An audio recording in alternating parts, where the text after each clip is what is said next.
Assalamualaikum warahmatullahi wabarakatuh. Perkenalkan, nama saya AA Ahmad Nawawi, mahasiswa setia khas Al-Jailani dengan NIM 222010044. Di sini kami akan menyampaikan materi untuk memenuhi tugas UAS pengantar manajemen yang dipandu oleh Pak Yati Hendrawan ME, di mana kali ini kami akan menyampaikan tentang fungsi manajemen dan fungsi sesuai Islam. Secara umum, fungsi manajemen itu dibagi menjadi 4. Yang pertama, planning, yaitu perencanaan. Yang kedua, organizing, yaitu pengorganisasian. Yang ketiga, directing, yaitu pengarahan. Dan yang keempat, yaitu controlling, artinya pengendalian. Fungsi manajemen yang pertama adalah fungsi perencanaan. Yang dimaksud fungsi perencanaan adalah manajemen berfungsi untuk menyusun rencana dan strategi untuk mencapai tujuan organisasi. Planning merupakan fungsi yang terpenting, karena tanpa adanya perencanaan, maka fungsi-fungsi lain tidak dapat dilaksanakan, dan tentunya tujuan manajemen tidak akan tercapai. Fungsi manajemen yang kedua yaitu organizing. Fungsi perorganisasian adalah fungsi manajemen dalam hal pembagian tugas dan kegiatan besar menjadi kecil untuk dibagikan pada para anggota sesuai keahliannya masing-masing anggota organisasi. Dalam arti, manajemen bertugas untuk mengelompokkan orang, tugas, tanggung jawab, dan wewenang sesuai porsi, sehingga mencapai tujuan organisasi itu sendiri secara bersama-sama. Fungsi manajemen yang ketiga yaitu directing. Pengarahan merupakan tindakan yang dilakukan agar semua anggota berusaha untuk mencapai cita-cita organisasi. Dalam fungsi pengarahan ini, fungsi manajemen adalah untuk meningkatkan efektivitas dan efisien kinerja para anggota secara optimal dalam mencapai cita-cita perusahaan. Fungsi manajemen yang keempat yaitu controlling. Yang terakhir adalah fungsi pengendalian. Maksudnya dengan fungsi ini, manajer menilai kinerja para anggota sesuai dengan standar yang telah dibuat, kemudian melakukan perubahan dan perbaikan jika terdapat hasil penilaian yang kurang baik.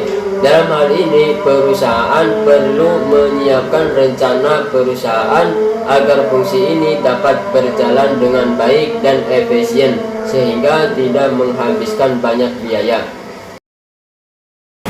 Nama saya Rizky Fatullah dengan nomor NIM 222010054. Unsur-unsur manajemen. Untuk bisa menjalankan manajemen dalam perusahaan yang sehat, ada beberapa unsur manajemen yang harus ada, yaitu 1. Man, yakni orang atau sumber daya manusia. 2. Money, yakni keuangan. 3. Material, yaitu bahan-bahan. Yang keempat, mesin. Yang kelima, metode, yaitu metode. Dan yang keenam, market, yakni pasar. Manajemen Islam. A. Sejarah manajemen Islam. B. Karakteristik manajemen Islam. C. Fungsi manajemen sesuai Islam. Sebenarnya sejak awal Islam telah mendorong umatnya untuk mengorganisasi setiap pekerjaan dengan baik. Jadi dalam ajaran Islam, manajemen telah diterapkan sejak zaman Rasulullah. Bahkan sejak zaman-zaman Nabi terdahulu, pembagian tugas-tugas telah mulai dibentuk, walaupun Rasulullah sendiri tidak menyatakan bahwa hal ini adalah proses manajemen. Telah ditentukan. Misalnya, mengapa Umar bin Khattab tidak pernah dijadikan panglima perang? Karena beliau memang dikerahkan untuk menjadi negarawan. Sahabat Umar bin Khattab merupakan salah satu sahabat yang paling inovatif dan cerdas. Salah satu karya yang menarik adalah manajemen Umar dalam mengelola harta dengan menggunakan Baitul Mal. Berkaitan dengan masalah perekonomian, Umar bin Khattab dipandang banyak melakukan inovasi. Selain hal tersebut, Umar juga menjadikan Baitul Mal yang memang sudah ada sejak pemerintahan sebelumnya menjadi reguler dan permanen. Kemudian dibangun cabang-cabang di ibu kota provinsi. Selanjutnya yaitu karakteristik manajemen Islam. Yang pertama, tauhid, yang berarti memandang bahwa segala aset dari transaksi bisnis yang terjadi di dunia adalah milik Allah Subhanahu wa taala. Manusia hanya mendapatkan amanah untuk mengelolanya. Yang kedua yaitu adil, artinya segala keputusan menyangkut transaksi dan interaksi dengan orang lain didasarkan pada kesepakatan kerja yang dilandasi oleh akad saling setuju dengan sistem profit and loss sharing. Yang ketiga yaitu kehendak bebas. Artinya manajemen Islam mempersilakan manusia untuk menumpahkan kreativitas dalam melakukan transaksi dan interaksi kemanusiaannya sepanjang memenuhi asas hukum yang baik dan benar. Yang keempat yaitu pertanggungjawaban, yaitu semua keputusan seorang pemimpin harus dipertanggungjawabkan oleh yang bersangkutan. Fungsi manajemen sesuai Islam. 1. Fungsi planning yang memuat tentang adanya perencanaan dalam setiap kegiatan manajemen. Dijelaskan dalam Quran surat Al-Hijr ayat 21. A'udzu billahi minasyaitonir rajim. Wa in min syai'in illa 'indana khazainuhu wa ma nunazziluhu illa biqadarin ma'lum. Yang artinya, dan tidak ada satupun melainkan pada sisi kamilah hasanahnya. Kami tidak menurunkannya melainkan dengan ukuran tertentu, yang menjelaskan bahwa Allah telah menurunkan segala sesuatu dengan ukuran yang telah ditentukan atau direncanakan, serta menunjukkan bukti kesempurnaan ketentuannya dengan adanya keteraturan sistem alam semesta ini. Saya Imam Royani dengan NIM 22201045 ingin melanjutkan penjelasan yang dibawakan oleh teman saya mengenai fungsi manajemen Islam.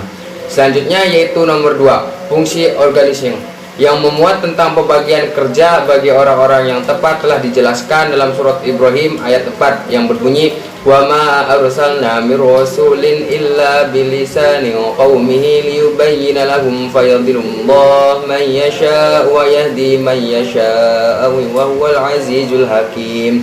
Yang artinya, dan kami mengutus seorang rasul pun melainkan dengan bahasa kaumnya agar dia dapat memberi penjelasan kepada mereka. Maka Allah menyesatkan siapa yang dia menghendaki dan memberi petunjuk kepada siapa yang dia kehendaki. Dia yang maha perkasa dan maha bijaksana. Ayat ini menjelaskan bahwa Allah memerintahkan agar memberi amanat pada ahlinya. Adanya kemampuan yang sesuai antara kemampuan pelaksana tugas dengan tugas yang diembannya, serta tidak diselayaknya untuk membebani seorang dengan hal di luar kesanggupan. Yang ketiga yaitu fungsi aktuen, yang memuat tentang bagaimana menjalankan tugas sesuai dengan yang direncanakan agar tujuan bisa tercapai, yang mana telah dijelaskan dalam surat Al-Shaf ayat 2 dan ayat 3 yang berbunyi, ya ayyuhalladzina amanu lima taquluna ma la taf'alun. Wahai orang-orang yang beriman, kenapakah kamu mengatakan sesuatu yang tidak kamu kerjakan? Dan ayat yang ketiga yang berbunyi, kabaru maqtan indallahi an taqulu ma la ta'lamun, yang artinya sangatlah dibenci di sisi Allah jika kamu mengatakan apa yang kamu tidak kerjakan.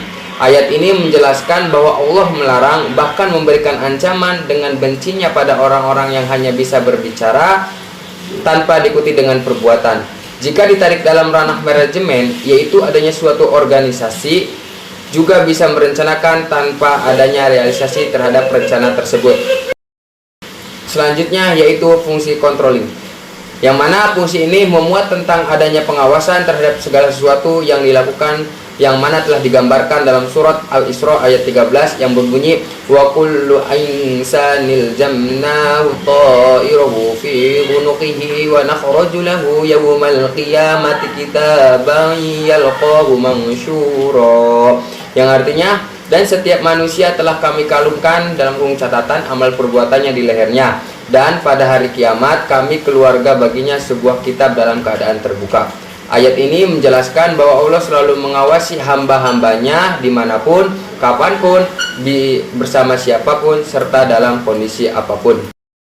Yang terakhir adalah fungsi evaluating, yang mana fungsi ini menjelaskan tentang bagaimana suatu diri atau organisasi hendaknya melakukan introspeksi terhadap apa yang telah dilakukan, sehingga serta apa yang dirasa baik dan harus ditingkatkan lagi untuk mencapai diri atau organisasi yang lebih baik lagi, yang mana hal ini telah dijelaskan dalam surat Al-Hasyr ayat 18, yang mana ayat ini menjelaskan tentang orang-orang yang menjalankan perintah Allah dalam keadaan orang-orang yang beriman agar melakukan introspeksi diri terhadap apa yang telah dilakukan sebagai bekal hari esok, yang berbunyi, ya ayyuhalladzina amanu taqullaha wal tanzur nafsum ma qaddamat liqadim wattaqullaha innallaha khabirum bima ta'malun, yang artinya, wahai orang-orang yang beriman,